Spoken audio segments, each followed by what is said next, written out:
سر قاسم علی شاہ نے کیا خوب کہا ہے، نادان لوگ دولت کے لیے دل کا سکون گنوا دیتے ہیں جبکہ دانش مند قلب کے سکون کے لیے دولت لٹا دیتے ہیں۔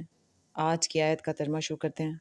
پناہ مانگتی ہوں اللہ کی شیطان مردود سے، شروع اللہ کا نام لے کر جو بڑا مہربان نہایت رحم والا ہے۔ ایسے لوگوں کے لیے ہمیشہ رہنے کے باغ ہیں جن میں ان کے محلوں کے نیچے نہریں بہہ رہی ہیں۔ ان کو وہاں سونے کے کنگن پہنائے جائیں گے اور وہ باریک دیبا اور اطلس کے سبز کپڑے پہنا کریں گے اور تختوں پر تکیے لگا کر بیٹھا کریں گے۔ کیا خوب بدلہ اور کیا خوب آرام گاہ ہے۔ اور ان سے دو شخصوں کا حال بیان کرو جن میں سے ایک کو ہم نے انگور کے 2 باغ عنایت کیے تھے اور ان کے گردا گرد کھجوروں کے درخت لگا دیے تھے اور ان کے درمیان کھیتی پیدا کر دی تھی۔